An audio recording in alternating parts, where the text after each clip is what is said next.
فتنوں کا ظہور قرب قیامت کی نشانی ہے، اور حضور اکرم صلی اللہ علیہ وآلہ وسلم نے جن فتنوں کے بارے میں خبردار کیا تھا ان میں ایک سب سے بڑا فتنہ دجال کا فتنہ ہے۔ دجال دجل سے ماخوذ ہے، اور دجل کے معنی ہیں حقائق کا چھپانا یا دھوکہ دینا، اور اس طرح جو دجال کا مطلب ہے وہ یوں ہے کہ وہ سب سے بڑا دھوکے باز ہوگا ایک طرح سے۔ اچھا، پھر دجال کی حقیقت جو ہے اس کے بارے میں جاننا ضروری ہے، اس کی حقیقت کیا ہے، دجال کون ہوگا، اس کا ظہور کب ہوگا، اس حوالے سے ہم بات کریں گے۔ مذہبی اسکالر راجہ ضیاء صاحب ہمارے ساتھ موجود ہیں۔ السلام علیکم راجہ صاحب،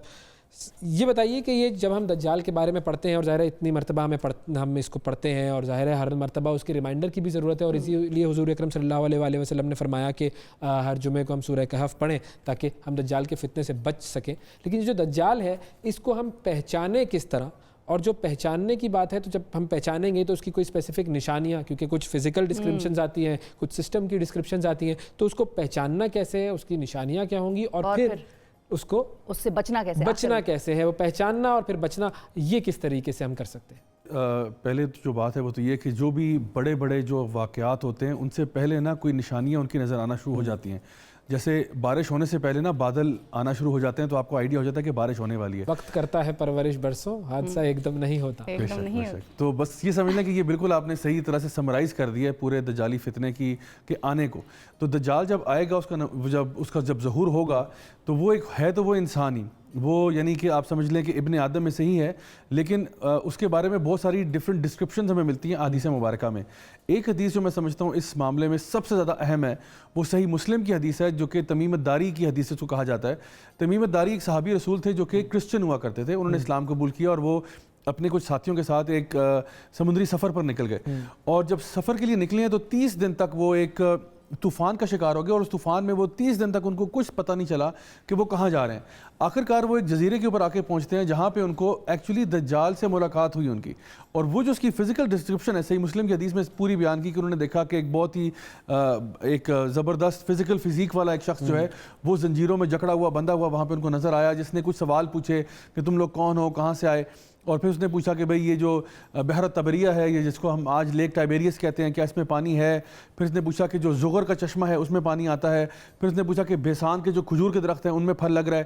تو ان تینوں کے جوابوں میں کہا کہ ہاں جی یہ سب کچھ ہو رہا ہے، پانی تینوں جگہ پہ موجود ہے اور پھل بھی اچھے آ رہے ہیں، سب کچھ ہے۔ تو اس نے کہا یہ ایک دن ختم ہو جائے گا، اور جب یہ ہوگا تب میں باہر نکلوں گا اور میں 40 دن کے لیے زمین پر آؤں گا۔ پہلا دن میرا 1 سال کا ہوگا، دوسرا دن میرا 1 مہینے کا ہوگا، تیسرا دن میرا 1 ہفتے کا ہوگا، اور باقی جو تمہارے دن ہیں وہ تمہارے عام دنوں جیسے ہوں گے۔ اور نبی کریم صلی اللہ علیہ وسلم تک جب یہ ساری بات پہنچی اور صحابہ نے یہ بیان کی تو نبی صلی اللہ علیہ وسلم نے مسجد میں اعلان کروایا، لوگوں کو اکٹھا کیا، حالانکہ ٹائم نہیں تھا نماز کا، اور پھر ان کو بتایا کہ یہ تمیم الداری جو ہیں رضی اللہ عنہ، یہ میرے پاس کچھ انفارمیشن لے کر آئے ہیں جس کی میں تصدیق کرتا ہوں کہ یہ بات بالکل صحیح انہوں نے بتائی ہے، جو کہ انفارمیشن میری پاس ہے اور جو ان کے پاس ہے یہ بالکل درست انفارمیشن ہے۔ تو یہاں سے پتہ چلا کہ ہے تو وہ ایک شخص ہی ہے، اللہ تعالیٰ کی مخلوق میں سے ہے، ایک اللہ تعالیٰ اس کو لوگوں کی آزمائش کے لیے ایک ذریعہ بنائیں گے، اور یہ ایسی آزمائش ہے جس کے بارے میں نبی کریم صلی اللہ علیہ وسلم نے فرمایا کہ کوئی ایسا نبی نہیں گزرا سوائے اس کے کہ اس نے اپنی قوم کو اس کے فتنے سے نہ ڈرایا ہو۔ اچھا، صحیح، اور تمام انبیاء نے ڈرایا، تمام انبیاء کرام آدم علیہ السلام سے لے کر نبی کریم صلی اللہ علیہ وسلم تک سب نے بتایا، کیونکہ پتہ نہیں تھا کہ آنا کب ہے۔ اور پھر یہ بھی کہا کہ جتنے بھی فتنے آدم سے لے کر علیہ السلام سے لے کر نبی سے قیامت تک کے دن تک کے لیے سب سے بڑا فتنہ یہ ہوگا، یعنی کہ نوح علیہ السلام کی قوم ملیا میٹ ہو گئی، وہ اتنا بڑا فتنہ نہیں تھا، قوم عاد اور سمود چکنا چور ہو گئی، وہ اتنا بڑا فتنہ نہیں تھا، قوم لوط پر عذاب آیا، یہ اتنا بڑا نہیں تھا، لیکن جو دجال کا فتنہ یہ بہت بڑا ہے، کیونکہ یہ انسانوں کو ان کے ایمان سے ڈگمگا دے گا، اور یہ ایسی ایسی چیزیں، ایسی ایسی کرامات، ایسے ایسے دیکھنے میں معجزات لگ رہے ہوں گے لے کر آئے گا کہ لوگ سمجھ بیٹھیں گے کہ شاید یہی ہمارا خدا ہے۔ اچھا، لیکن ہوگا وہ سب دھوکہ ہی، کیونکہ دجل جو ہے وہ دھوکے سے نکلا ہے۔ ایک سوال جو میرے ذہن میں آتا ہے وہ یہ آتا ہے کہ کیا اس بارے میں کوئی انفارمیشن ملتی ہے ہمیں کہ وہ اس آئی لینڈ پر جہاں پر یہ صحابی گئے تھے وہ وہاں پر باندھا کس نے تھا اور کیسے وہ وہاں پر پہنچا؟ صحیح، دیکھیے اتنا ہمیں معلوم ہے کہ وہاں پہ جب آئی لینڈ کے اوپر یہ پہنچتے ہیں اس جزیرے کے اوپر، تو ایک عجیب سی مخلوق وہاں پہ کھڑی ہوئی تھی جس کا نام بتایا جاتا ہے جساسہ۔ جساسہ یہ عربی میں جاسوس یا تجسس کا جو لفظ ہے اس سے نکلا ہے کہ کوئی اسپائی ہے، اور اس کے بارے میں تمیم الداری بیان کرتے ہیں کہ اس کے جسم پر اتنے بال تھے، ایک ہی تھا، اس کے جسم پر اتنے بال تھے کہ ہمیں پتہ نہیں چل رہا تھا کہ اس کا سامنے والی سائیڈ کون سی ہے اور پیچھے والی سائیڈ کون سی ہے، اور اس نے کہا کہ ہمیں تمہارا انتظار تھا۔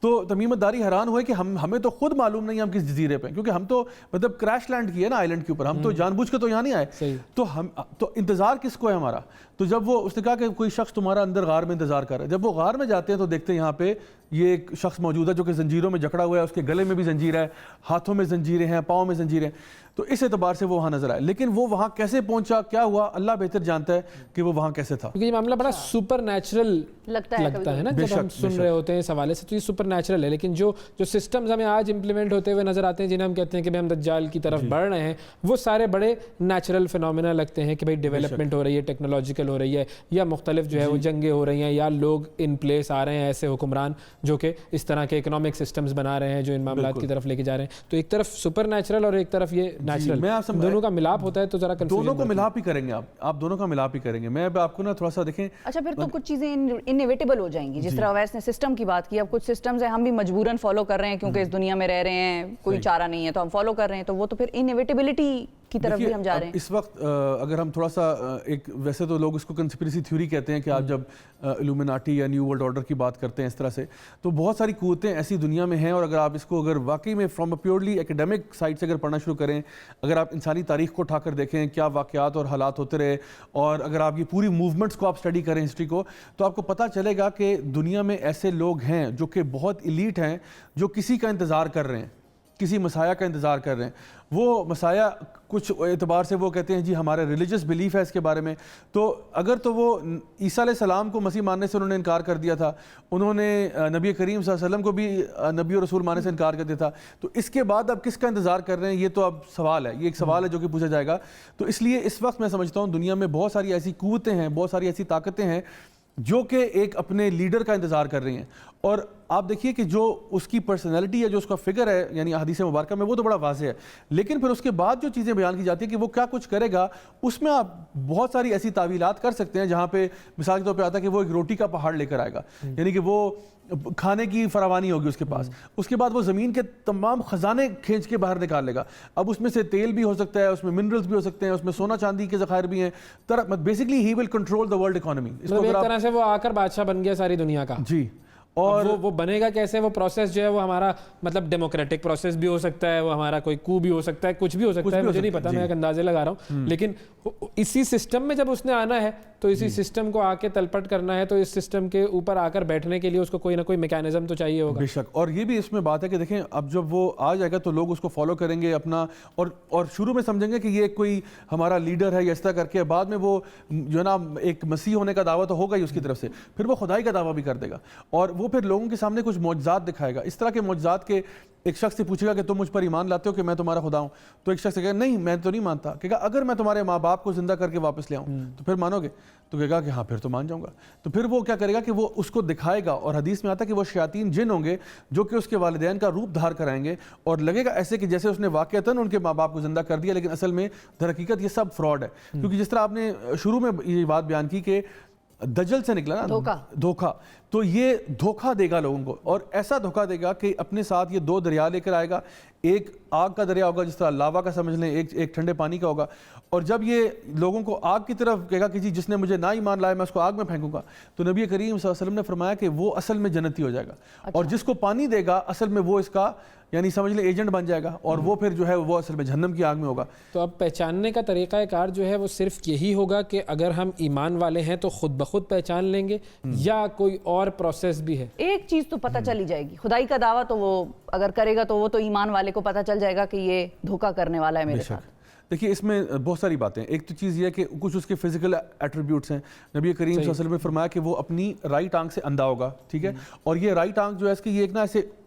ایسے ابھرے ہوئے انگور کی طرح ہوگی, جیسے کہ یہ آنکھ جو ہے یہ اس میں سے اندھا بھی ہے اور یہ ابھر کے باہر آئی ہوئی ہے. بائیں آنکھ سے دیکھ سکتا ہے, لیکن یہ بھی آنکھ نا دھندلی سی, اس میں وائٹشنس نظر آئے گی آپ کو. پھر اس کی فزیکل بلڈ اسٹرانگ ہے, ہائٹ اس کی بہت لمبی نہیں ہے, ایک مطلب میڈیم سی ہائٹ ہے. اچھا جب کھڑا ہوگا تو ٹانگیں چوڑی کر کے کھڑا ہوگا, ذرا سینہ تان کے کھڑا ہوگا. اچھا اس کی ٹانگ, اس کے چلنے کا طریقہ جو ہے نا وہ ذرا تھوڑا سا لنگڑا پن ہوگا اس میں, یعنی بالکل لنگڑا نہیں ہے لیکن